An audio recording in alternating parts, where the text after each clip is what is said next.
What I love about this whole setup here is that everyone's from Jersey. Love it. Yeah. If you understand Jersey, you respect Jersey. Yes. If you don't, Yeah. it just gets disrespected. It vibrates on a different level. I Whole think. different level. We're hard edge, but we're also nice. Versus New York is just mean all the time. Like I think we have the best of both. Yeah, Right? yeah. You think so? I think so. Where did you grow up in Jersey? Monroe Township, born and raised. Then when we opened Rumble, took the jump to Chelsea, Manhattan. And then we opened up Los Angeles, San Francisco, Washington, D.C. So my wife and I moved to all of those cities and spent extended time, 6 months to a year, making sure they opened up and operated correctly. And then we would move. So we were just living in suitcases, which was awesome. And now we are back rooted in New Jersey. So, and you have how many little kids? 2 kids. 2 kids. Owen, who's going to be 1, and Presley, who's bless. almost 5. She's my princess. Nice. And how old are you? 36. I had to think about that once you hit that, You can always take a couple years off. I always do the same thing. Yeah. It's so Great though. fun. Live great. 5'12". Yeah. I It's wish I so was young 5'12". for like a CEO president fire. of a Thank you. company like Rumble. Yeah. I kind of had this quote, you grow up, you grow old the same, but we grow up differently. Like I was forced to grow up faster than I wanted to because of my trauma with my parents. So I think absorbing that as a young adult, I quickly morphed into an older soul, probably faster than I wanted to, but to our wrestling fanatics that are listening, like Yes, sir. that keeps me a kid at heart. There's the small joys of wiffle ball that they don't allow me to grow too old. You got to stay young. You got to stay malleable. You got to stay curious. You got, all the hardships that come your way in life and, the traumas. And we were just talking about that before we started shooting. It doesn't defeat you. It makes you, and I think that, we're living in a society where a lot of people feel defeated more than standing up to the plate.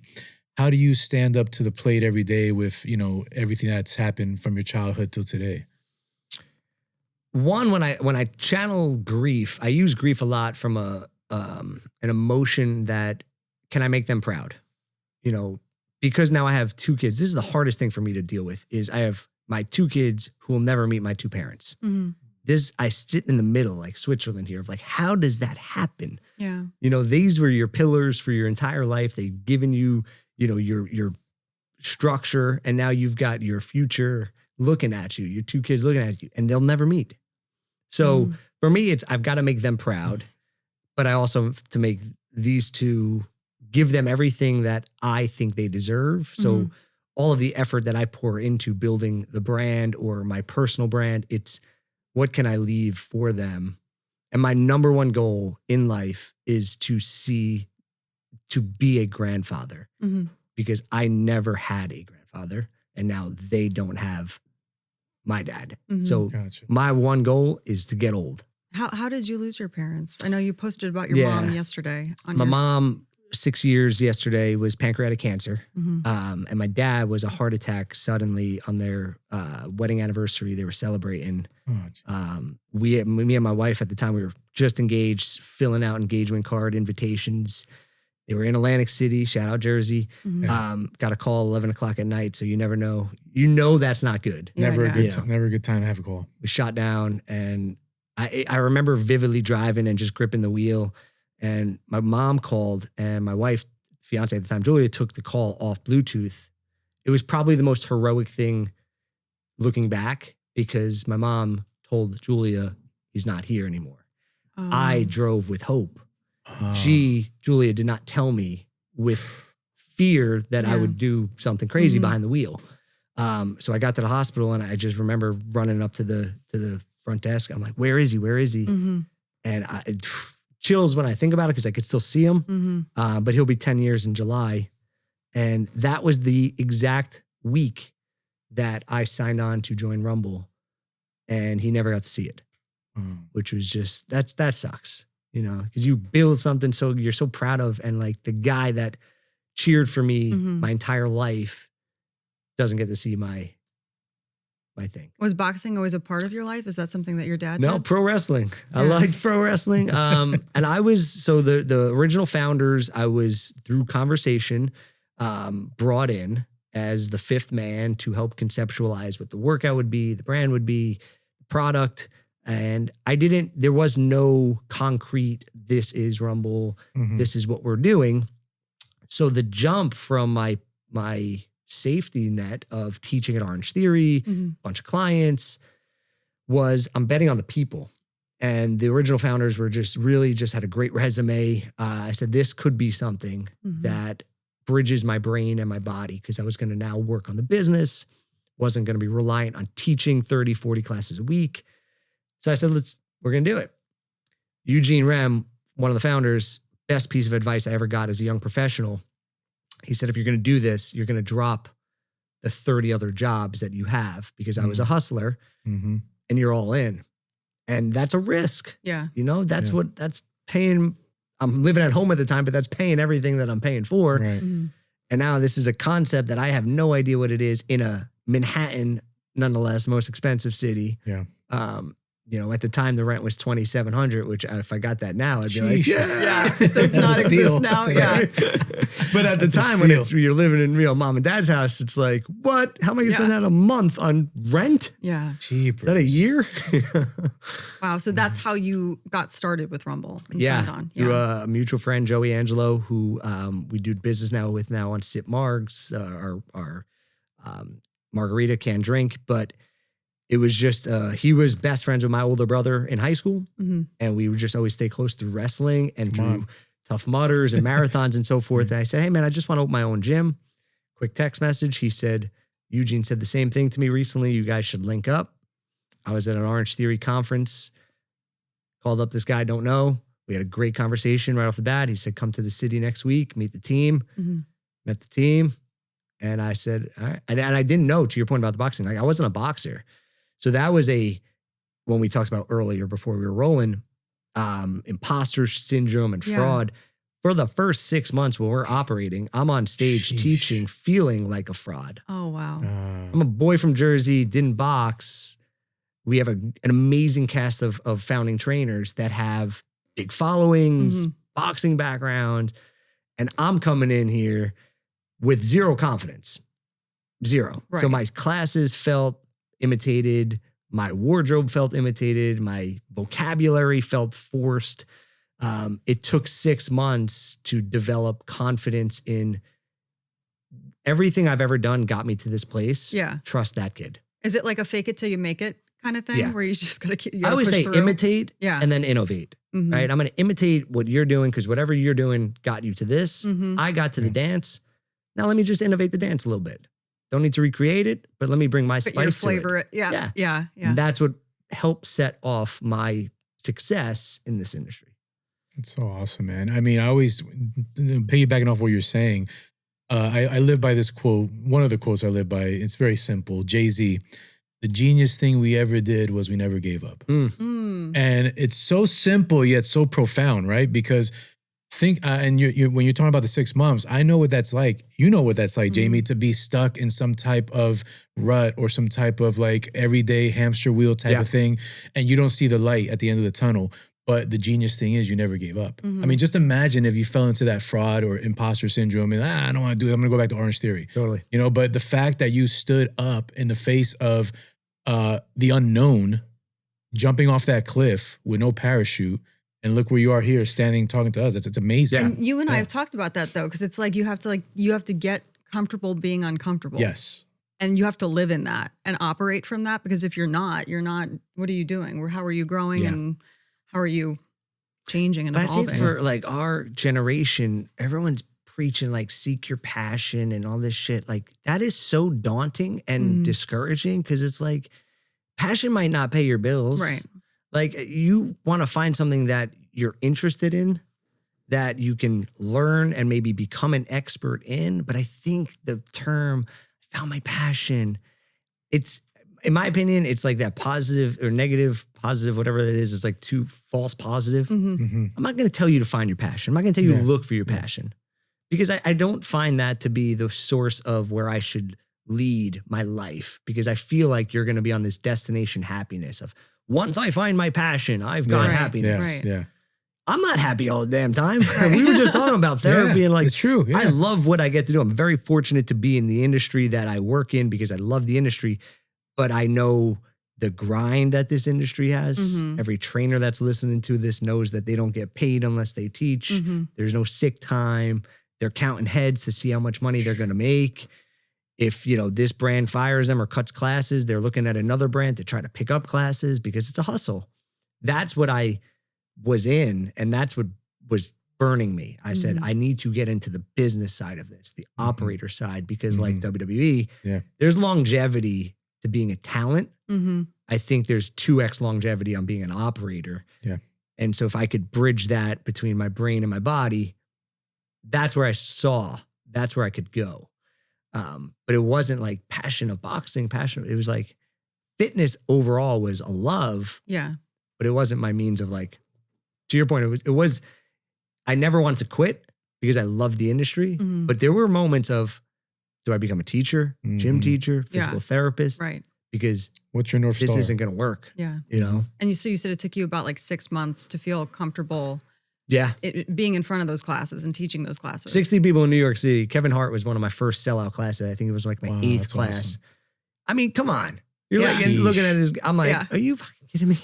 Come on, man. 60 people in this class, and I'm doing all of this, and I'm controlling the crowd, and this guy's. I'm like, That's wild.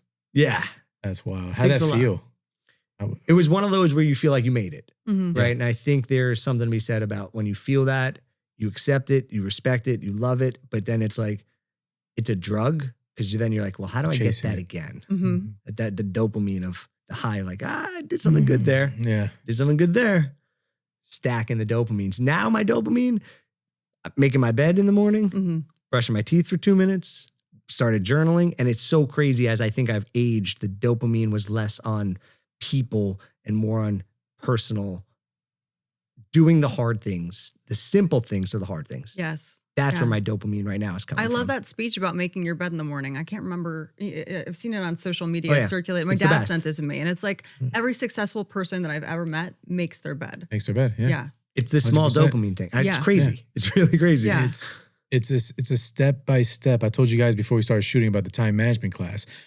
Believe it or not, it starts from the moment you wake up and doing things in a methodical fashion Mhm. that will contribute to your self-love and your mental clarity. So something as simple as making your bed, even though it might just sound mundane and boring and chorey, I don't know if that's a word, chorey, it's Chore's a a chore. good word. Yeah. But you know what? It's something that adds to the makeup of you and your day. 100%. You know, Yeah. and the more of those little small wins you stack up every Small day, ones. Mhm. turn into bigger wins, like when you have that dopamine of Kevin Hart. So it's all just like a never-ending cycle. Yeah. You just once you get the dopamine and it's like boom, now you gotta start back and build it up little by little.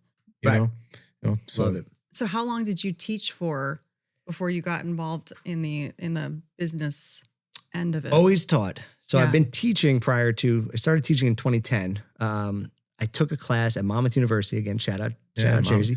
That was my first introduction to group fitness. It was in the basement of Cedar Hall. Mhm. No frills, cinder block, gross basement. Mary was the trainer. She was the trainer at Gold's Gym. She came in as a lunatic as she was. I fell in love with what she Her energy. and it ignited in me. And that semester, I went home and I studied, got my cert. nice. I said, I'm going to do that. I went back to residential life. I said, I'm going to volunteer 10 times a week. Here's the plan. Here's when I'm going to teach it. And they're like, okay, great. Free, Yeah. for our student body. This is great. Brought a boombox at the time, right? Like I had a long auxiliary cord with an iPod because we're obviously gosh. dating ourselves a Yes. little bit. Remember the Yeah. iPod? Little dating ourselves. Sheesh. And I just started inviting residents. I was an RA, so I knew quite a few of them. And we had great success. I had a girl lose 38 pounds in a semester, which was just tremendous. I was about to graduate and I was rolling into my MBA. I linked up with Professor John Buzza, who was just an angel to me. And he said, you could be an advisor for our spring entrepreneurship class. We could take your concept, put it onto DVDs, shout out to Wow. DVDs, and you can make this a thing. So we built what was called curriculum, which is, it was essentially P90X for the college student. Gotcha. Yeah. It was great. Got it off the ground, went to like 20 different states. It's not making any money. still living in my parents', house. I'm like literally putting the boxes. I remember, hopefully like the United States isn't listening to this, but I was putting the DVDs in a box inside like the United States Postal Service box, which is like the flat rate. But if I use the flat rate, I lose all my margins. And I was only making like $2 on a sale. So like I had to steal the box. You had to steal the box. Wrap the box and then be like, what is it? I'm like, it's a DVD. It was just a whole thing. So media mail. Yeah. Made $2 basically on every sale. Yeah. But that's the point. I was like, this product's not going anywhere. Crossroad moment. Started for my doctorate in physical therapy and started teaching exceptionally amount of classes, like an unhealthy amount. Right. And at that point, I actually pursued ownership of Orange Theory with the current franchisee. And no disrespect, but I was lowballed what I thought I was bringing to the table. And that's when the light bulb went off of like, this isn't going to be your long term. Mm-hmm. And if the physical therapy thing doesn't work, because I was like Billy Madison. They were all kids. And I was just like, yo, how do I work the microscope? And they're all looking at me. I'm like, no, for real. Like, how do I do this thing? I get mad when they like cut class early because I'm like, no, I don't understand what we're doing here. But I was at that crossroads. And that's when I always reminisce on this story. My dad told me to sit down outside. I poured a glass of red wine. He had a Smirnoff. My mom was there, just the three of us. He saw his son, I'm the youngest of three, burning out. And he said, I hope the thing with the gym with Joey and Eugene works out, but go for the doctorate. You could stay here as long as you want. And that now as a dad, the support, and what I'm working through on therapy is my relationship with money, because I learned a lot. They were entrepreneurs, where he was in his career. What he was telling me was safety, security, stability. Yeah.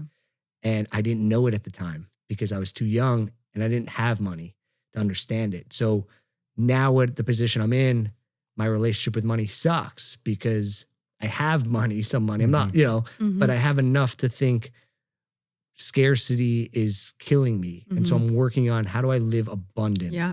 Operate from that mindset. So hard, especially when you find your roots of where did this come from? We're talking about the playground. Like, where did scarcity come from? I've identified his roots. So now I'm working with scarcity to say, okay. It's a balance, right? Very hard. And I think to anyone that's dealing with the emotions, the therapy for me, the piece of understanding where, why, and how that emotion is in me is the self-work that like, forget longevity. I'm looking for peace. I'm looking to just feel good inside. I don't need to live to 1 million and be like, oh, I figured out eat an apple a day. Yeah. If I could live peacefully, I'll live to 1 million. What's the best takeaway that you've ever experienced just through therapy? It was the holiday season. I knew my mom was going. And I spoke to her and I spoke to the therapist. I said, what do I do at that Christmas table when I know the emotion is going to hit me that this is my last Christmas with her?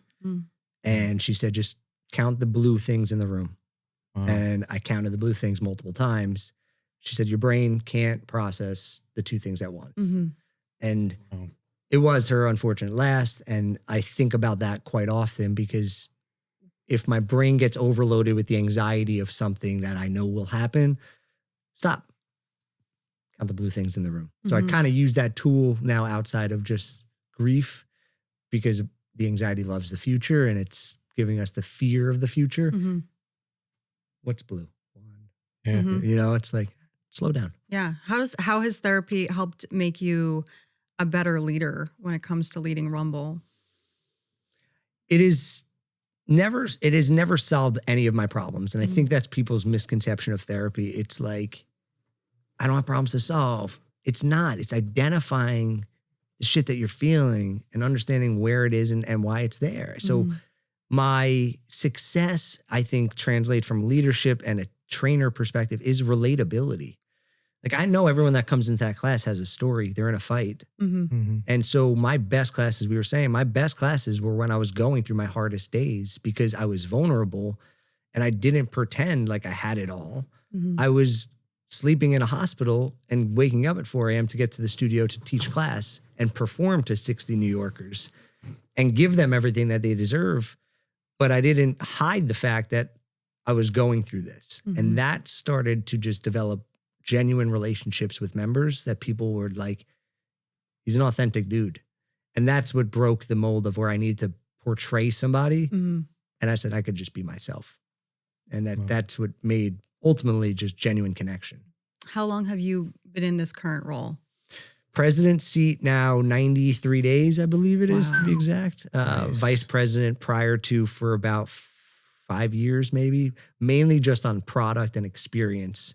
So now, and prior to, most people don't recognize, Rumble was not a franchise when we developed it, right? It was a startup. We had about 10 to 12 stores, very different business model, Mhm. right? So when this acquisition happened, it was the pandemic. I don't want to say mom and pop because we were well funded, but a mom and pop versus a franchise is very different. Very, very different. I'm not moving now to what I was talking about. I'm not moving to every city Mhm. for 6 months to live with the Mhm. studio owners or operators and trainers. I have to scale, process people, and ultimately lead them to profitability. This is a different business.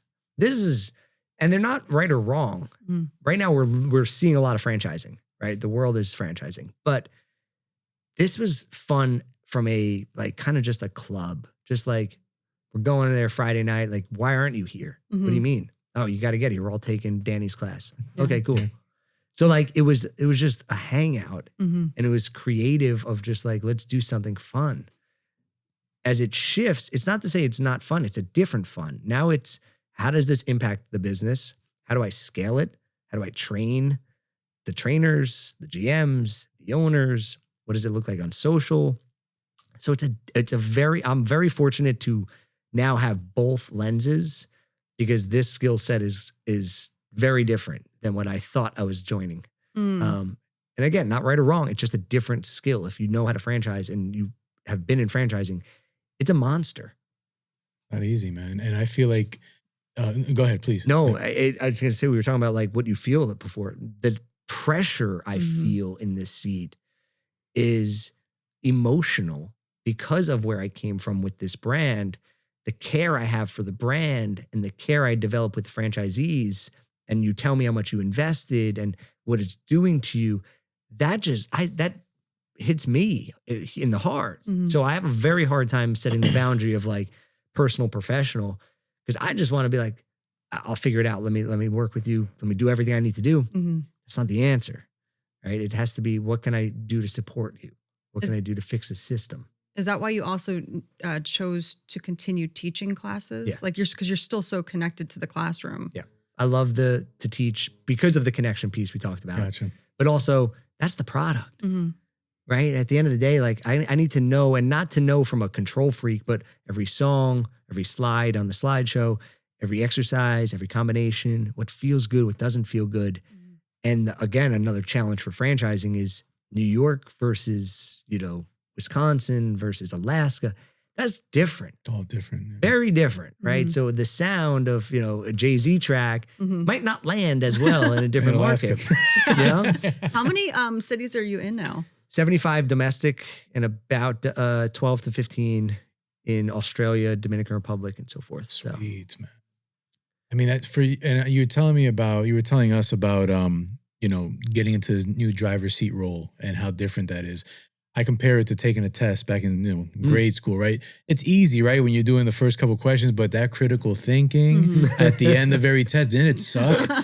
That's where you're at. You're at the critical thinking. Bro, there was no Scantron. Just The just critical number thinking. 2 with your number 2 pencil. Critical thinking questions suck. But it's also invigorating when you actually figure it out. So I compare that to your situation because you're in the critical thinking phase 100%. now. It's hard. It sucks. You got to be malleable to a certain point to feel and read what's going on. But it's also a beauty to what Jamie's point was earlier about evolving. Mhm. You're not dying. You're thriving. You're evolving, You have and to it's evolve. every day must be more exciting. It's challenging. It's hard. It's not like perfect, right? You don't walk a straight line. But getting to the finish line now is more rewarding. Am I off on that? No, weave. you're on. A bob and a weave. yeah, there you go. And you're the brand, man. Like, you live it. You freaking Yeah, but live it's it. funny. I quit every day. Yeah. Mentally, we all I quit. I've been multiple times, and that's the truth. It's like it's exhausting Mm-hmm. when you pour so much into something. And sometimes we focus on, and I try to preach this, we always focus on the result. I'm trying to focus on the effort. Yeah. And I really am, because the team is doing a good job. But this is the third essentially ownership group that I'm under, right? We had ours, we sold to a franchisor. I worked for them for 4 years, and now Mhm. this is a new franchisor. So that's a hard thing. When anybody joins a new company, you're learning new culture, new behaviors, just a new Right, process. right. Mm-hmm. You're dealing with that while you're also trying to preserve a brand from a DNA perspective, but also evolve. Mm-hmm. So you're really in this, well, what's the vision? What's the strategy? And everybody's looking for you to say, Lead do them. this. Yeah. You know, Mhm. and I think, and there's the fine details of a good workout are the small things, right? The time under tension, the breath yeah. work, the positioning. It's the same goes for business. If we're not Mhm. doing the small things, I don't care how many leads you have. I don't care what your ROI on this ad. Small things. Are you saying the client's name when they walk in the door? Mhm. Are you thanking them for coming? Are you helping them book their next class? No. See you later. They're going to be gone in a week. Mhm. It's all about the details. Yeah. All of it. Everything is all about the details. And if you miss one detail or another, it's like a Jenga tower that just Mhm. falls. Mm. You know what I mean? Dominoes. Yeah, Yeah. yeah, absolutely. So how let me ask you, how do you manage all that? I love writing it down. And I Mhm. know there's so much technology and AI and I just like that old school pen and paper feel, a lot of Mhm. notebooks on follow-ups. I love to lead with autonomy and trust. And that might be my nemesis, but you're in the position to do the job. Mm-hmm. I'm not going to micromanage you. If there's something I don't like, I'll tell you constructively, but do the job. Mm-hmm. And that's what we were talking about boundaries before. Like the whole company is remote. If you go pick up your kid, go to soccer, like that's the stuff you're not getting Mhm. back. Mm-hmm. I was reflecting on my mom's passing yesterday, and I said, wow, 6 years ago, the things that I thought mattered so much from a work perspective, Mm-hmm. I can't even remember. And I remember the sitting in the hospital working on a schedule. I remember the train rides working on X, Y, and Z. And now it's just like, it didn't matter. And not to say it doesn't matter, because everything you do leads to the future, but Mhm. the importance of it at the time was, oh my God, we're going to fail if I don't do this now. They're like, yo, your mom's in the hospital Yeah. fucking Yeah. bed. Like, what are you Yeah. doing? Mm-hmm. Didn't have that perspective, but now I'm learning to, we're talking about be present. Mm-hmm. And that is something you got to practice. Because of course it's, Presley, give me 1 second. I just got to send this email. Yeah. Right. She doesn't care about that email. Give her the attention. The attention. That email could wait, because guess what? When you send the email, they're going to send one back. Mhm. It's like a boomerang. It's like bing, Yes. bing, boom, boom, bing. What is your like day-to-day look like? I try to take care of the kids first. Mhm. I wake up first. Me and Owen get some time together. He's obviously, he said everything is dada. So as much as I love that I'm dada, everything is dada. So I'll take it for a grain of salt. But we get some time together. Presley wakes up. We get some time together. I anchor that because that's important. Been practicing, like I said, journaling. And I hope when I get to listen to this, I'm still doing it, right? Mhm. Habits. That's what happens. Very fortunate that I get to drop her off at school, Mm-hmm. because that's a blessing I don't take for granted. I walk, I see the city buses, I see everyone on the buses, and I respect that hustle. But I'm just fortunate that I get to drop her off. Mm-hmm. And then I go typically either teach or get to the gym myself. I respect everyone's problems, but that is my anchor. And when I don't have my anchor, my boat's wobbly. Mm-hmm. There's no way I'm going to be able to help you anyway. So like, it's best for everyone that I get my shit in line first. Yeah. Put my oxygen mask on 1st, and then Mhm. I'll put yours on. But unless I have that, because right after that, it's inbox is open, phone call is hot. That's So we're right. just going support. Because everything for everybody is on fire. Everything for everybody is urgent. It's the most important thing. Mm-hmm. And it is, but it's not at the Mhm. same time. Like if it's on fire, then yeah, in case of emergency, break glass. But we also have to set that boundary like we talked about, because you will quickly get drained of all of your battery Mm-hmm. if you give every second of every day to everybody else. So how do you set those boundaries? In that gym, it's the gym. And that's my anchor as well. Yeah. And I do try to shut it down at night, because I hear from a lot of my colleagues that are like, oh, I was on till like 10:30. And I've gotten those nights. Those nights are necessary in some regard. But if that's every night, you're just, Burned out. again, you're burning your battery. So put it down, put the phone in a different room. Any opportunity to intentionally, this was great. About a month ago, I watched Happy Gilmore 2. I ordered myself a grilled chicken Caesar wrap, sat down, my wife was out, kids were asleep. I said, this is unbelievable. Me I think time, I died. right, yeah. That's the best I put time. the phone away Yeah. and I watched the movie eating a wrap.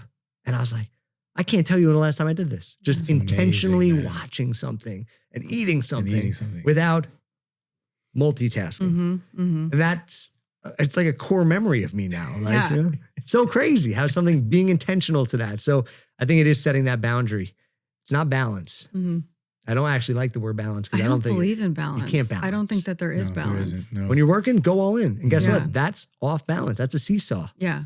I'm working. Now I'm a dad. Mm-hmm. Now myself. Now I'm a Yeah. husband. Yeah. So it's not, if I'm this, then I'm doing what I just said. Presley, 1 second, let me send this email. Mm-hmm. Yeah. Because I'm giving a little bit to them and a little bit to you. And guess what? Nobody's getting anything. Right. No. Yeah, it's basically like you got to kind of live your life in a stage, like you said, character role. Mm-hmm. You're a father right now. You're a husband now when you're with your wife at home or at night, whatever. You're an athlete in the gym. You're a boss during the day. You're a dad dropping off your son or whatever. The case. Like there's got to be that balance of, role distribution, because if you don't have that, you're going to topple all over the place. 100%. There has to be that understanding where the burnout doesn't even get close to that, because you're making me time with the whole Happy Gilmore 2, the chicken Caesar, but then you're also present with your kids, you're present with your wife, you're present with your employees, you're present when you need to be present with the thing that you're currently facing. And I think a lot of people now are burned out and suffer from anxiety and anxiousness because they're trying to do too much. Mm-hmm. They're not respecting what it's like to just be a human being going through the motions. Yeah. Do you feel that at all? 100%. And what do you tell these people that are going through that anxiety or? Anxiety is real. I mean, it's crippling and it's Debilitating, it really is. And I think what is the source of it and it might not be one thing, right? So it might be relationships with family or friends that's crippling your, from an anxiety perspective. It might be identity loss because of going through trauma, or becoming a parent is a huge identity loss because of where the fast life I lived to all of a sudden becoming a dad. Mm-hmm. It's a very different lifestyle. I grieve a lot of what I used to have in terms of freedom and flexibility. So that causes anxiety of missing something or grieving FOMO, a person. There's really no one way to solve for your anxiety. Medication works for some people. Movement works. Because I think for me, it like manifests in my body. If I don't Love address it, right? Like you have to move and get your blood moving, and maybe makes it's such a the complete difference. opposite. Maybe it's stillness, right? Yeah. Meditation for a Yeah. lot of people, and just being able to sit with their thoughts. And I always like to analogy my emotions on like sitting on a couch right now. And that might be fear and that might be self-critic. And can I talk to you for a second? I can't talk to you right now, guys, but tonight I'll talk to you. Yeah.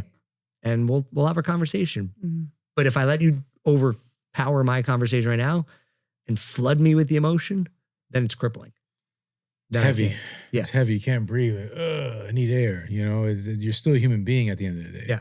And that's a thing now in this world where we treat people as if they're just robots. Yeah. Like human connection is not even respected anymore. That's why I think podcasts are so big now, because you're able to connect to a human connection in some sort that reminds you of nostalgia when we were young. And I love when people just call me to Right? talk on the Lost art. Yeah, It's a lost Lost art. art. No one Yeah. wants to answer the phone anymore. know, It's that's crazy. true. It's 90% of my calls are spam anyway, but yeah. Yeah, but I had a phone call yesterday with a friend from high school for an hour, and it felt so. When I hung up the phone, I felt so Feels good. fulfilled. Oh my Yeah. God! And it was like just catching up, but minutia, nothing important. Yep. Just BS, kicking the shit. But it was so good. It's good for your mental health. I'm not gonna lie. Human beings are meant to connect. We're meant to connect. Yes, We're meant to yeah. bond and do stuff together and be together. Not be fixated on this little 6-inch gadget in our eyes all the time. It's not healthy. I texted my brother. It's so funny you said that. A week ago, we had just a bros conversation. An older brother. I have 2 older brothers, and we just had an off the rail conversation about some nostalgia, some stupidity. And I texted him afterward. I said, "Man, that was so soul filling that it wasn't plans about the kids or what's going on with work or this or where is that. It was just real. It was real. good. Those are the pure moments, man, in life that we have to remember that makes us who we are. Yeah. It's you're feeding the little kid inside of you that needed that, that wanted that, versus like, oh, well, do you have the spreadsheet for marketing? Who I sent you the cares? link. Yeah. Did you sign the DocuSign? Like, who cares? Right, It's so right. stupid. It's all fleeting. Everything in this life is fleeting. It's going to be gone. Enjoy moments like that that you can really feel connected to something that gives you purpose. You know what I mean? And the fact that you have such a, obviously a high emotional IQ must make you such a great manager. Thank you. How do you try to promote that among the staff? Well, I'm very fortunate that many of my current colleagues have been with me for 8, 7, 6 years. So that I respect that because it may be a testament that I'm doing something right, or that they're just great people. But I value that loyalty. But I do respect that this is a platform. This brand is a platform, and I hope the brand gives you as much as you give it. And I hope this opens up a door, and whatever that door may be, a different brand, different opportunity. But if you're going to pour into it, I hope it's going to give you something, because it doesn't have to be forever. It's not going to be my forever. Spoiler. Well, yeah. And speaking of, you just said 2 keywords that were going to lead me down a different path. You said pour and brand. And so talk a little bit about SIP too, because that was another. So Joey, the same guy that got me introduced to Eugene, it was the pandemic. And I was at the point of like, I want to do something or invest in something, because I was seeing everything on social media, keeping up with the Joneses of just like, oh, this thing got this much valuation and this company sold for this. And I'm like, I want to be a part of that, like something other than fitness. And it wasn't, I didn't actually even taste the product, but I love Joey and I know Joey's, work ethic. And I was like, oh, this is a cool concept.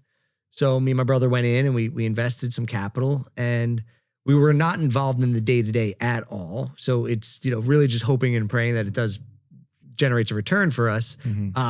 But it's cool because of what Alex Earl has done with this brand, because she has set it on fire.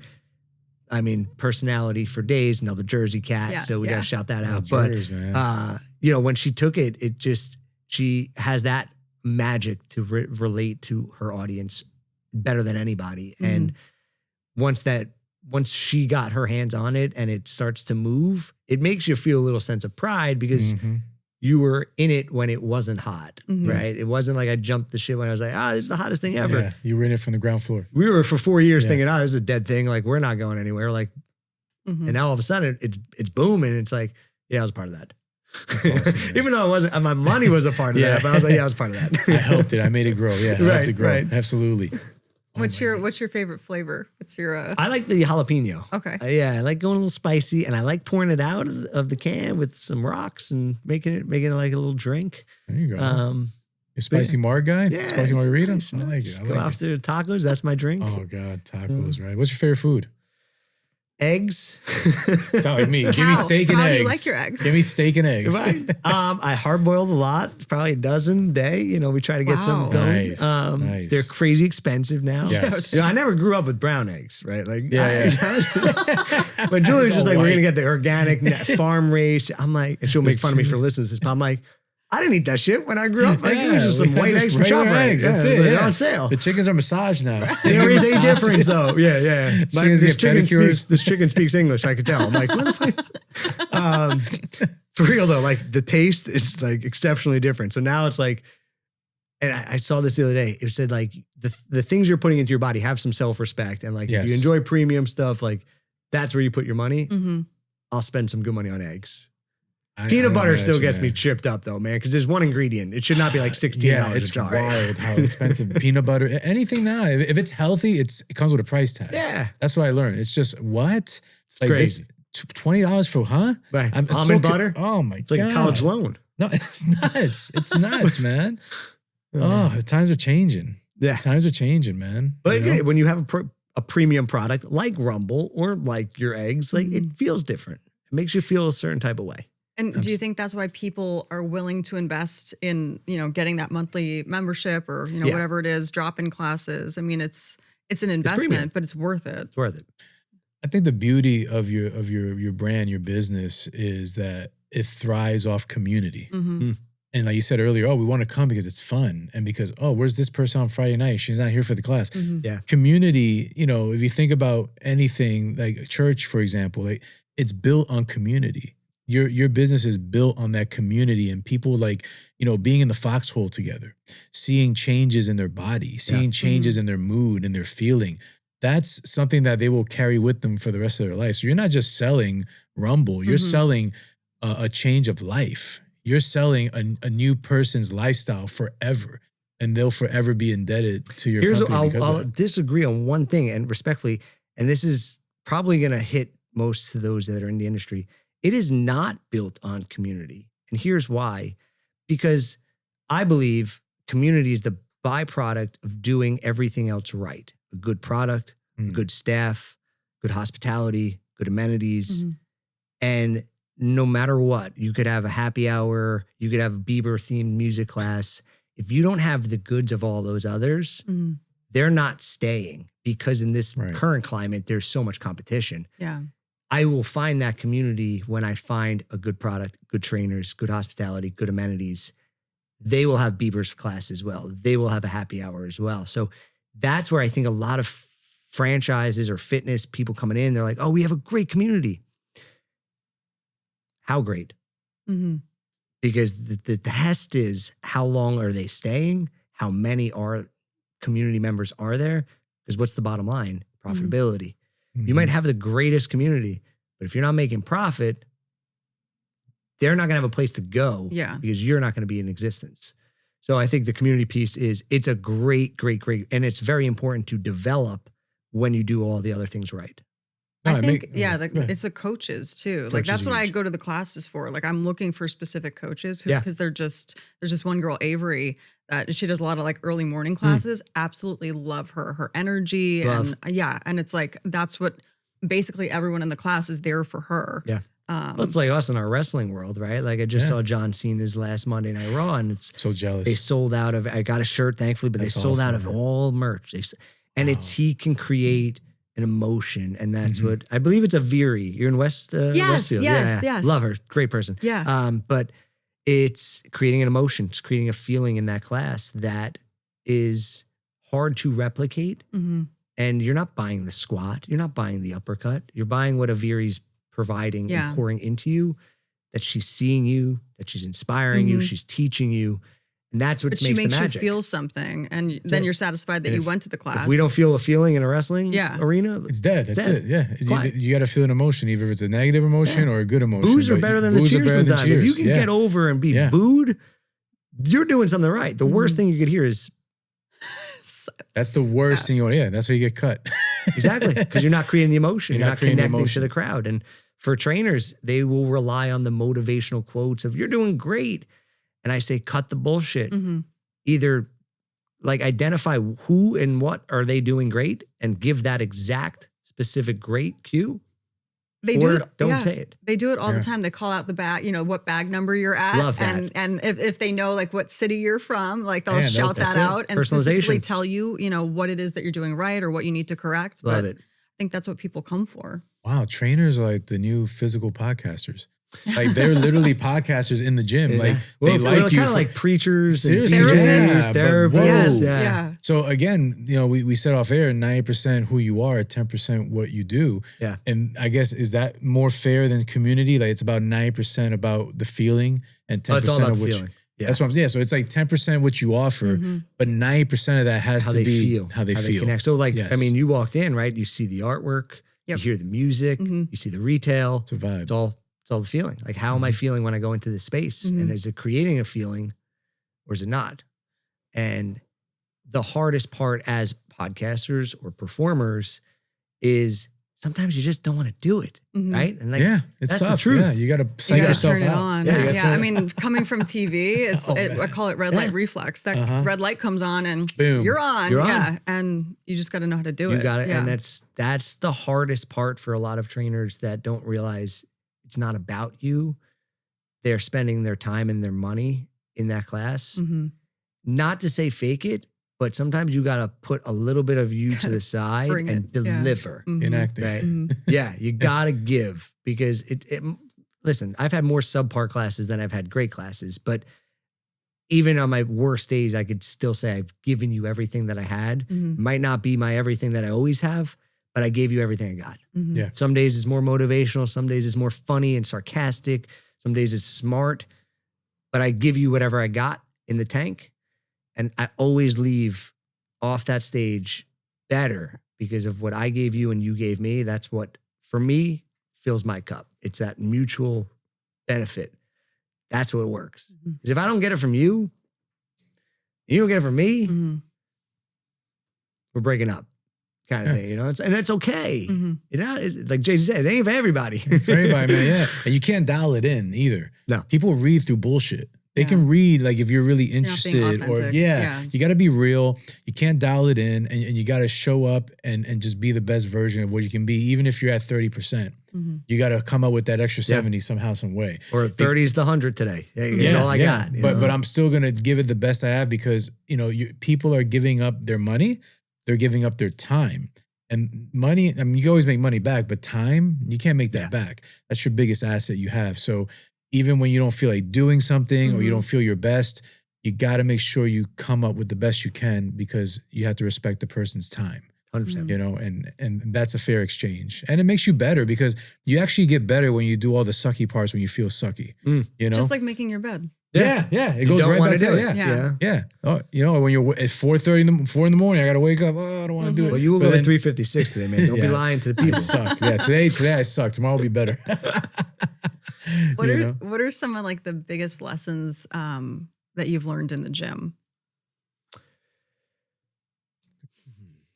Holy cow. In the Rumble space, I'll start with the Rumble space. I think the biggest lesson was breaking the vulnerability and understanding and reminding myself that everybody has a story. That is very quickly forgot when the lights are on, the music's loud, and the atmosphere is high. You strip all of the energy out for a second and just, that's a human that maybe is going through breakup, job insecurity, financial insecurity, grief, cancer, some bullshit that they just can't comprehend. That's the human that put the gloves on. That's the human that picked up that weight. And regardless of their circumstances, they showed up, right? It might not be for the wedding dress or the Vegas pool party. They're coming for something bigger. And for me, that's been like, that's my impact, that I'm like very fortunate that I've had the ability to train so many people and give and inspire. And hopefully I leave this industry in a better place than I found it, because if I can make one person find their ember, be like, but everybody has a fight. I mean, right before I got here, I love the vulnerability on Instagram too. Somebody messaged me that we don't know each other. She saw my post about grief and she said, I've lost my dad and I've used Rumble as a place to release a lot of energy that I've been carrying. And she goes, I just want to say thank you for being open. And she goes, you might not read this kind of thing. And I said, not only did I read, I sat down intentionally and I read this thing and here's my response. And I gave her the time because she took the time to open up and another reminder of like, it's bigger than a fitness class. You know, it's an opportunity to release something that you may be carrying, and it doesn't have to be bad. Trying to remind people, if you're in a good mood, you're coming for a good mood, embrace the good mood. Yeah, absolutely. Punch with a smile. You know, it doesn't have to be like, oh, I'm going through hard times. There's somebody in there that's on a streak. Stack that damn thing. Keep going on the streak. Yeah. Let's go. And I'll applaud that. You don't need to be going through hard times to work out. You could, whatever your emotional needs for the day, that's your gasoline. And it could be, probably for most of us, a little bit of this, a little bit of that. This, a little of that. And now Well, isn't it incredible? Like all the thoughts that go through your mind while you're punching a bag. I mean, for me, like it's all over the place. Like, but it is like a mental. It's almost like what's it called when you're sitting still? Meditation. Yeah. But it's just a moving meditation. I love that it's cognitive. And a lot of the workouts nowadays, I think, are becoming more cognitive, meaning you need to focus on it because we live in an era of distraction. Yeah. Mm-hmm. It's a really good opportunity to say, hey, I'm dialed in for 45 minutes on this. And it's effort-based. So if I don't do it right or give the effort that it deserves, I'm not going to seek and get the reward. So having that, I'm stimulating this while I'm stimulating my body, it's a double win, as opposed to other modalities historically. I'll get lost. Forget it. You're free. Just close your eyes and go. Not to say that's right or wrong, but I enjoy intentionally what we've been talking about all day, being focused and present. And Rumble specifically forces you to do that because if you don't, you missed the combination or the exercise or the change. So it's cognitive as well as physical. And it gets you out of your head and into your body, which so many of us struggle with. 100%. Yeah, we're meant to move and pick up heavy things. We're meant to do that as human beings because your body, when you're 60 or 70 years old, if you've trained it to lift and do all these things, it's going to know what to do and you got to move the sofa. Yeah. But if you're just like living like a stationary lifestyle and just, sedentary, right? And you're just sitting down all day and not doing nothing, playing video games. And, now when you're 60, your body's like, it's going to break your hip when you try to move that sofa. God forbid. But God forbid, because you haven't trained yourself to be physical. You haven't trained yourself to do something difficult and lift something that's heavy, push defying gravity. You have to do these things. It's part of, who we are. Like, from the beginning of time, we are meant to move and use our bodies. And it gives you this euphoric, it's an antidepressant. It gives you this euphoric feeling that when I go for a run, oh my God, I can come up with 10 ideas because I'm just running. And even though it sucks, got my music on, I'm sweating. I'm like, all right, I'm gonna go to that hill. Right now, I'm gonna go to that rock. I'm gonna break the rock. You get crazy, but it's all for the greater good of your mental health and clarity and getting to the next level. And I think everyone, especially now in 2025, we have to encourage mental health and fitness because it all goes hand in hand. Going to the gym is good for your brain, it's good for your physical, and you can be the best version of who you are. You know what I mean? The problem I have with our industry is the products and the platforms pushing for various reasons that you're almost not doing enough if you're not ice bathing. Yes. Oh my God. Cryo, man. doing high rock shirtless. You love like so those morning annoying. routines. Everything, wearing a red mask. Right. I get it. And I get the marketing. I get the consumerism in us, right? We're going to sell something that's filling a void for you. You have a need. I've got the solution. I get it. But it can quickly become this, I can't keep up. Yeah. Can't keep up. When is enough enough? Like God, shit, like there's just so much out there. Everything is tracked, data. You're not sleeping. You're pooping wrong. You're doing this so wrong. Annoying. Yeah. I really question if I've done anything right in the last 36 years of my life. Yeah, no, it's wild. Yeah. And the algorithm knows this. So I'm seeing all these inno cleansers and all this breathing sauna. Wrong. And I'm like, how am I breathing wrong if I've been breathing every day? How is that human? If I was breathing wrong, I probably would not be sitting here, right? Right. I'd be gone. But you know what? We're living in a filtered age where even pictures are not real anymore. It's like another alternate reality. Like this is real, us three talking right now. But on social media, it's an altered reality. And it tricks you. So every time you think you're doing something good, oh, here comes a fake reality. Now you got to do this. Yeah. Well, they call it doom scrolling, right? Doom scrolling, yeah. That's you get depressed, and then now you have comparison issues, and now you don't think you're good enough, and now I'm going to have a cake.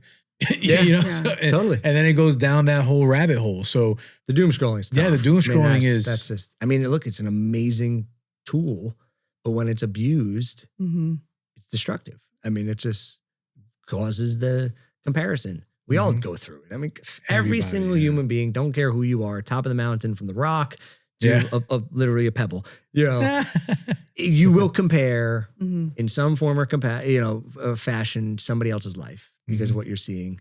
And then it will suck you in and you will be like, I love my page though. It's like 90s wrestling stuff. So Oh, like, I gotta follow you, man. my on my search feed, man. like my wife's like, you looking at like fitness girls? I'm like, no, it's literally Stone Cold's promo. Like literally, like look at it's like, hey, here's a wrestling figure I want to buy. It's like you're not buying a wrestling figure. Yeah, gym, wrestling, and watches. That's mine. It's great. I just have wiener dogs and astrology ladies. You have to. I'm glad you quickly added the second word. You just can't. If we just pause the show. Have wiener, wiener dogs. Yeah, thank God. Quick, respectfully. Second word on that. What's that book? Yeah, Premium Toys. Oh my God. Oh my God. What? That's so funny.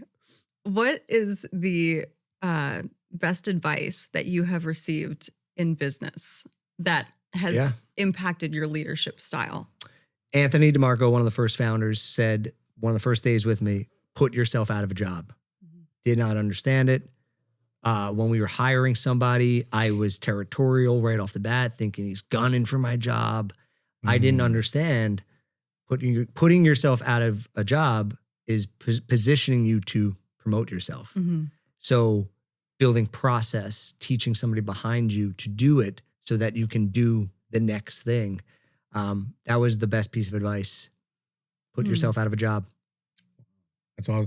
I relate to that because I was in corporate world for a long time and I was so cocky, right? And my superior was like, if you quit today, who could replace you? I was like, nobody. And he was like, wrong answer. You should always have somebody in the wings that you are prepping so that you can, so I can promote you to the next step. Exactly. So I totally agree with that. And it might be to their benefit, right? As the leader saying it, but now I did. say it and hear it and it actually makes like if God forbid something happened to me, I want to make sure that Rumble thrives, right? Like I don't want something to be like, oh my God, where is he? He's missing and everything falls.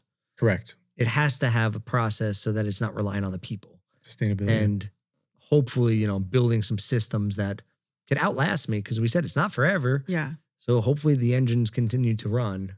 Yeah.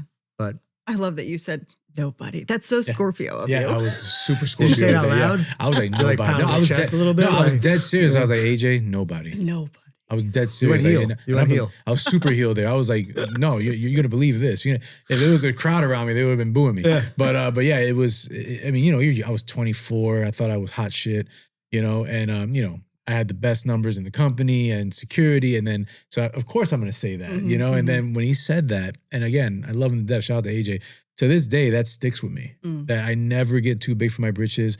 I always try to teach, train, develop, and you got to leave room. It can't just be all you, because if it's all you and something happens to me, it's over. 100%. So you got to make everybody around you teachable and better than you, and I'm thankful for that lesson I learned. And obviously you live that every day now. So you try, yeah. You really do try. And it's hard to think. Everything is hard. I think that's the summary of life. It's like anything worth doing is hard. So being a good leader is hard. And all my workouts, fun fact, I listen to audiobooks. Like I don't, Really? Yeah, man. Why that's so hard? It's so hard. Yeah, I can't do it. God bless you, bro. I love it. I fell in love with it. And it's, what kind of audiobooks do you listen to? A lot of self-help or business leadership. And I like also trying to learn, like recently, the stock market, deeper into it. Yeah. And great, teach me while I'm doing something. That's smart. Do I get all of it out of it because I'm focused on the deadlift? No, but it's either that or 2006-07 hip hop. So it's like, I'm kind of like, damn, I've heard this song 100 times. Let me listen to something and benefit. And I'll stop, and I have a journal in my phone of just lessons, and I write down like all of the books I've listened to. And then if there's a lesson that hits me, obviously you got the ability to just rewind it, and I write that one down. What was like one of the last ones that you took a note of? The dopamine effect. So speaking of, I think it was called Dose, and it was going through dopamine, the other S's, serotonin, butchering the 4 DOSE. It was an acronym, but it was really insightful to understand the 2 minutes of brushing your teeth. Like I didn't get it until what it was doing to me chemically when I was rushing that, or if I was scrolling while I was doing it. So that's where I got those sort of gems from personal health. On business side, I always say unreasonable hospitality. must listen to. It's all about the restaurant industry, but that book, for me, in the fitness industry, it has parallels to treating customers with unreasonable hospitality. Mm-hmm. How do you go beyond? Above and beyond. You know, like we had a gentleman today, he had a birthday in class. Like, how can we give that guy's birthday a memorable moment beyond the expected happy birthday? You know, so it's always thinking. It's You're very, focused very on the hard. customer. Yeah. And that's right. Yeah. I mean, that's the most important. I think it was one of the, again, the power of the toolbox. Mm-hmm. I was scrolling and it was a lesson from one of the animal food providers, that when they found out you were canceling because your pet died, they sent flowers. Oh. And that became their thing, because they understood, like, you're never going anywhere else for your food, because we built you and you're probably going to get another pet in some form of capacity. So that's unreasonable hospitality, thinking well beyond, oh, we just lost a customer. Okay. Why? Well, their dog died. Send them flowers. It's crazy. Yeah. No, it's not crazy though. It's again, being a human being. It's hard, but it's the right thing to do. You know, and but as a business, right? It's hard to, like, it's who's doing it. Yeah, who's doing it? How much money are we spending on it? All right, this is in the red. We got to cancel this. You know, but you know, if you're doing things with the right intention, I do feel that somehow, some way, shape, or form, it comes back to you tenfold. Yeah, I'm a strong believer in that. You know, so all the good that you're doing with the unreasonable hospitality, it's going to come back to you. It definitely, because you're putting all that good in. Yeah, you're not going to get bad out from putting all this good in. Right. You know, like if you just keep giving. Yeah, you just keep giving, man. Yeah. So you're 93 days in, right? I think 93, August 5th. Wow. Yeah, it's an interesting feeling because it's definitely lonely. I think people will always, anyone at the top of a mountain will agree to it, because you feel, and maybe I just speak for myself, I feel very responsible. And I messaged a mentor, I won't name drop because of respect for him, but I said, how the hell, because he's done very, very well for himself. How do you handle everybody else's baggage all day? And his simple was just like, welcome to leadership. Yeah. Yeah. And then we got on the phone, we talked through it, but that's what it is. You're leading in the front, and there's a lot of people relying on you to make quick decisions. I kind of lead with, there was a thing I saw on again, the toolbox, hats, haircuts, or tattoos. And the first 90 days, the first meeting I had with the franchise system, I said, I'm going to make decisions on hats, haircuts, or tattoos. If it's a hat, it's quick. I'm not overthinking everything, guys. Like, I could put the hat on or off. If it's a haircut and I make a bad decision, we'll get out of it in 2 or 3 weeks. If it's a tattoo, it's going to take me a little while. Like, I can't turn a Titanic. You know, it's going to take a minute. So if I can keep those 3 decision-making tools front in mind, is this a hat, a haircut, or a tattoo? That'll help me with my time management. Say, hey, this is a hat. Try it. People are like, oh, should we play this song? Try it. Yeah. If it doesn't land, get rid of it. You know, and if it's, hey, we're revamping the entire style of the floor. All right, let's sit on this. Let's think about this. Let's pilot this. Let's give me feedback. Because that's more so a haircut. Again, it's not like I'm saying, hey, let's take away the benches and put in Pilates reformers, and now we're a different brand. That's a tattoo. That's like, whoa. Small changes, medium changes, or big changes, they are going to take different capacity, essentially. What are your goals for 2026? I want to build trust with the franchisees, because they've gone through a lot. Because of you know, when you're a franchisee and you're underneath a franchisor and you're learning their ways and you're frustrated potentially with some of their systems, and then all of a sudden you're sold, you now have a new ownership company. So now you're learning new ways and new process and new people. But at the end of the day, a lot of franchisees potentially have other jobs, potentially saw this as just an investment opportunity, maybe sold things, turnkey, absentee. So for me, it's like, okay, I can't fix the past. The only thing I can focus on is the now and the future. And if I can develop better systems and lead you to more profitability, then hopefully all of my process, all of my people, that will help you feel better. Yeah. Because that's the end of the day, if you don't trust that I'm working towards that, why are we in this? Well, and people don't follow leaders unless they make them feel safe, right? And trust is huge. And I was very fortunate that when the acquisition was happening, the new franchisor was saying, who should come over? And I was, moment of feeling like I made it was, people were like, he's the guy. He's the guy. So I felt good that I was wanted. Mm-hmm. I felt doubt with, am I ready? Mm-hmm. Can I do this? Because I've always been product, like I said, product and experience, but now it's P&Ls. Now it's vendor relationships. Now it's how is the marketing performing? Are they doing their job? Is the sales team doing their job? Who is the sales team? How do you train the sales team? It's a lot bigger. If it was a 360 and this was 90, I just inherited another 180. So quite a few pieces of pie to eat. Well, I think you got an appetite, man. Keeps me hungry. Keeps me hungry. But I stay humble with it. Yeah, no, but it's a good challenge to have. I gotta say, man. I mean, your story is powerful. It's inspiring. It's really resonating with me. And you never know what you're saying to someone else that might need to hear something else, to feel something else. Totally. But you gave that to me today. So kudos to you, man, because you're fighting the good fight. You're figuring it out. Mm-hmm. You're going through the processes. You're like the Ray Kroc of fitness. You know what Ray Kroc is? The founder of McDonald's. Oh, that's a great movie, by the way. You ever seen The Founder? I haven't seen it. Please, you need to see The Founder now All after right. what you're going through.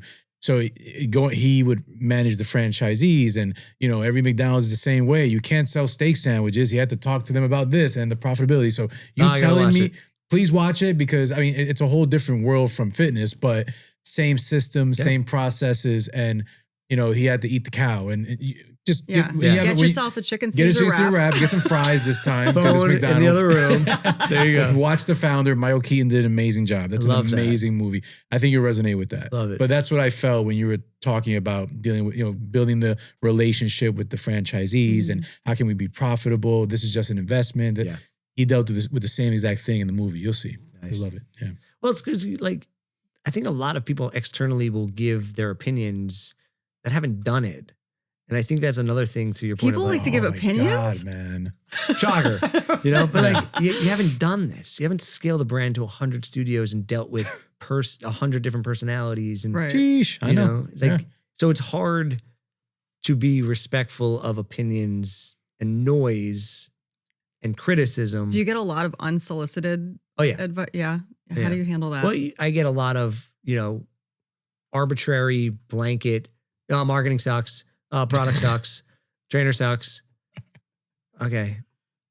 Yeah. And I've learned to protect that piece a little bit through some deep work and I still wear it more times than I should, but that criticism I will take directly to the chin. And that affects me because that could bleed into my fatherhood or my being a husband. Gotcha. And that's what I hate the most, when I let your energy affect my energy. And that's what I'm trying to work on hey, I got my guard up. You might be going through something and let me work you through, but can't just sit here and pinpoint 3 bad sucks.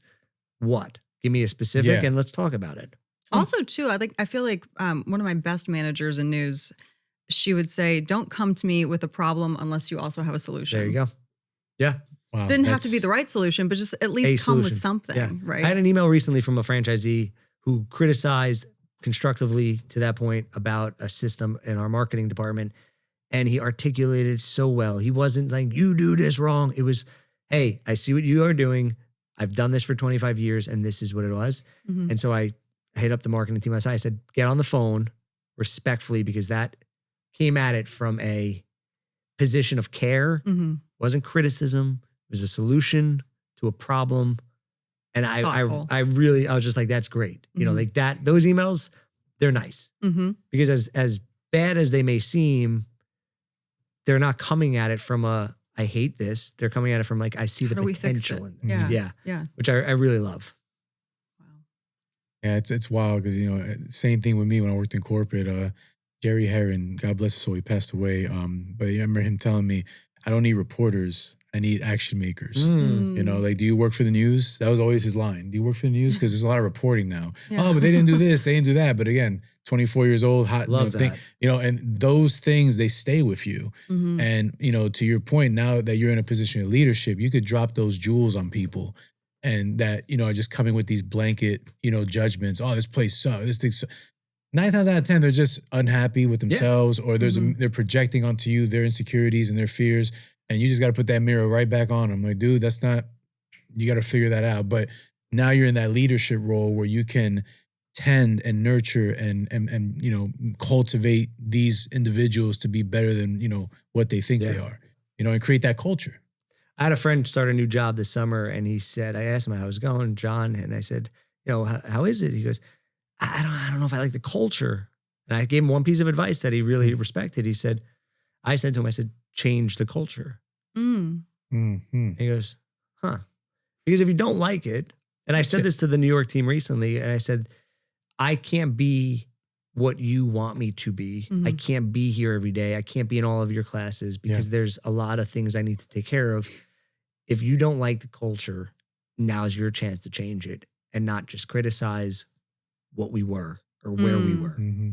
It's not going to be like that no more. It's different. We've evolved. Right. We've sold twice. There's 9 years of a brand. Like, it's not going to be the rose petal nostalgic glasses of what was. And what was great, but it wasn't what we all remember it to be for every single person. Because there was a lot of negativity in the heyday of the golden era. So I challenged those guys. I said, change the culture.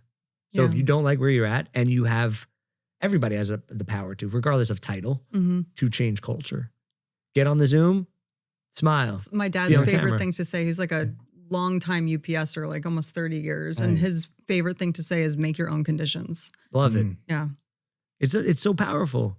Because I gave flowers to the girl behind the desk today at the studio. I came in, it's raining out, had to get drop off, and I'm on a call, and I'm frustrated from yesterday's call. So I'm carrying and bubbly, smiling. And so I got off the call. I said, I want to just say, I acknowledge the energy and your aura right now. And it's really, I respect it. I appreciate it. And there was 2 clients waiting to come to class, and they said, they would double down. And it made this young girl feel probably really good. But it was just being truthful that she was changing the culture. She's not the mayor. She's not the president. She's, the lowest paid job, but having at the moment, the biggest impact in that studio because of her energy. She was just smiling and being happy at 8 o'clock in the morning. And that's the magic. Like, we all have magic. It's just, how do you want to share it and change the world? How did you get the nickname, the mayor? Can't tell you that on this. No, there's really no. It's not a fun story anyway. So it's I developed Uppercut City, and Uppercut City is a place. What we're all kind of alluding to is it's a place that you got to go to overcome adversity, grief, demons. So when I take you to Uppercut City in class, it is to go there. When you're like, I can't go faster, I can't go harder, I can't go stronger. You can. God, go there. It's kind of like that Rocky mentality now. And so they naturally were like, oh, you're the mayor. You're the mayor That's of awesome. Uppercut City. Oh my goodness. That is lived with it freaking now, awesome, so. bro. It's fun. It's a fun persona. It's like, my character in the WWE. Yeah, no, speaking of, right, you're 93 days in. Are you a heel or a babyface? I don't know. I think you got to ask the Really? franchisees. I'm leading with empathy. I'm leading with authentic trust in terms of I'm giving you everything I got. Oh, you're John Cena, man. I'm definitely John Cena. You're John Cena, man. Also 100%. respect.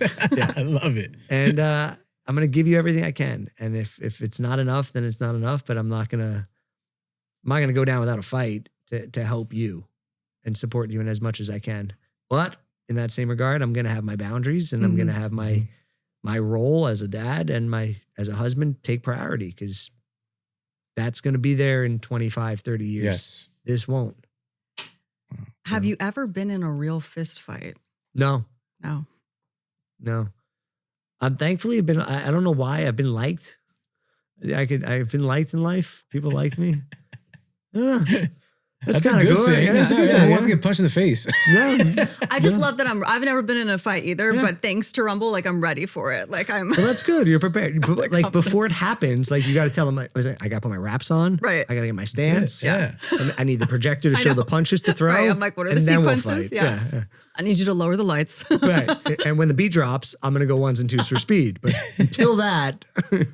It's just always good to be prepared, right? Yeah. And I go to the gun range 3 times a month. I don't ever plan on shooting nobody, but hey, if someone ever tries to break into my house, they're getting this lead. Yeah. You know what I mean? Facts. I don't want to ever do that, but if it does happen, you be prepared. You don't plan on getting into a fight, but if Lord willing, it doesn't happen. But if it does, you're prepared.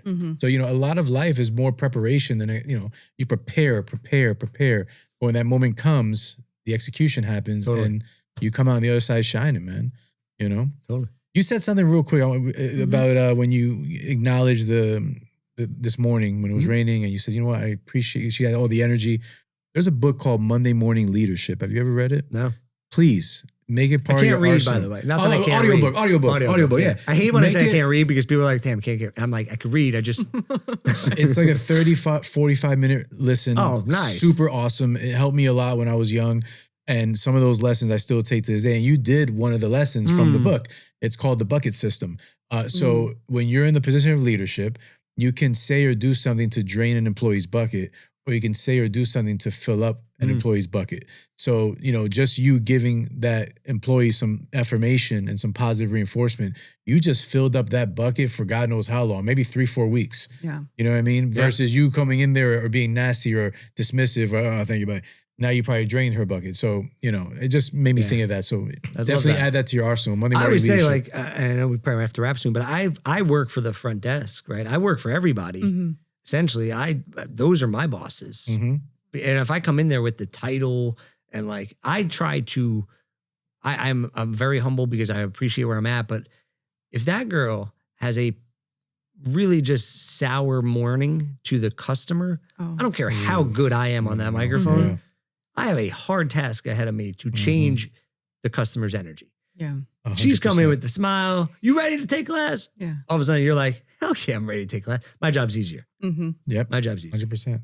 So it's the trickle down effect of just you take care of the people take care of the business. But I love the pouring into the cup because it's so simple. It's simplistic, yet it's so effective. That's why I think you'll love that book because it's a short listen. You could do 3 sets, you're good, and then you'll have it all done. But the quality of the lessons in that book, amazing. And another quick short read that's also amazing, 10 differences between whiners and winners. Changed my life. She would have said wieners instead That's sharp. Wiener dogs. 10 wiener dogs. Oh, wiener dogs. Oh my God. What is your favorite? I was very curious. What is your favorite sequence? 563 on the bag. 563. Yeah, bop, bop, bop. I like the cadence of bop, bop, bop. And I'm a bicep guy. Every day is a bicep day for me. Today was bicep day this morning, which was fantastic. But yeah, it's the uppercut city. I mean, uppercut speed for speed is essentially uppercut city. So next time you go to uppercuts for speed, just think of this conversation and say, I'm going to uppercut city. Well, and I think the trick too for that is to get really close to the bag and lean in, right? And then roll. And you just, shoe shine it. One quick question for you, man. I asked this to Jamie. I'm going to ask you the same. What's the last thing you purchased that changed your life? We could probably pause the rolling on this one. Cut. No. It's a whammy. That's a deep. Well, the problem is I don't purchase a lot, right? So what's the first thing that came to your mind? Because when he asked me this question, I stumped myself. I thought of something, remember? And then I said, well, I don't want to say the thing I thought of. And then I was like, you know what?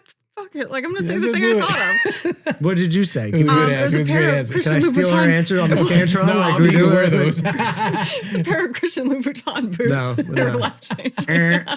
Family Feud X. I can help you out if you want. Normally, every guy that comes on that's married always says the wedding ring. No. Oh, all right. No, sorry. Honestly, I usually only wear it, and it's just for me, it's just awkward. But I don't wear it. Mine's is loose. Don't wear it at all. Honestly, I wear it when I have to look like an adult. I didn't know I was going to wear a wrestling shirt. I was like, who am I? What am I doing? Who do I want to convey? I know, seriously. I was going to wear the John Cena shirt I bought. I was like, that's the Yankee one, too. Yeah, I got the Jets one. I went to SummerSlam. Nice. I was at SummerSlam, too. Oh, you went to SummerSlam? Yeah. Oh, that was his best match, but I'm so sorry, Jamie. We're getting on a tangent here. Well, this is good for me to just not have derailing the answer. Best match of the year, SummerSlam, by the way. John Cena, Cody Rhodes. There you go. Done. Best thing I bought recently. He's still thinking. Mm-hmm. I don't know. Cliche to say the journal book that I bought that was $6.99 at CVS. No, there we go. Yeah. I mean, it doesn't have to be expensive. No. That's powerful. That's a great answer. Seriously. Thank you very much. Do you use journal prompts or? No. Well, yeah, this book has, I mean, again, it's like $6.99 at CVS. It was just like, there was just like three things you're a Stern 10% off. If you use my, the three things you're grateful for: affirmation, challenge of the day, things you want to do different. Mm-hmm. So you start your day and you end your day with it. I did the journal app on the phone for the first like 60 days of the year. I still use it as like a day one app. Mm-hmm. But again, I just like the pen to paper, feel a little bit more authentic. Mm-hmm. But yeah, it was funny because I was looking up the journal, the right journal, as if there was the right journal to buy. And I'm like, I spent 20 minutes of my life. Wow. Embarrassing to say. I'm like, well, is this journal? How many pages does it have? How big is it? What color is the top? And then I went to CVS and it was an impulse. I saw it. I said, I'm buying it. That's it. Yeah. So instead of waiting for the right journal, I just did it, man. Just got a gut book. decision. I love it. And there you go. See, that's a great anscer, by the way. That's thanks. I feel like it's changed. I'm gonna be driving home. Be like, son I of should a have said this. nutcracker. I'm fine. I didn't realize I just bought this. Oh, shit. Where can people? Where can they follow you? Andrew G. Stern on pretty much all of the platforms. I'm not really that engaged on the TikTok world, but eventually I probably will if I got it. But mainly on Instagram and LinkedIn. LinkedIn, I'm oddly pretty active, and I talk to a lot of fitness industry people through that platform. So I've really grown to enjoy LinkedIn quite a bit. So good stuff, man. This was awesome. This was Thank amazing. you. Cool combo. Yeah. I loved it. Oh my God, this was awesome. It flew by too. How long have we been here for? I feel like it was 5 minutes. These recordings go like they go super quick, right? They feel like they this go crew fast, back but, here. They're like, these guys are awesome. we They're got like, grab it up, lunch. Eric's like, somebody eat.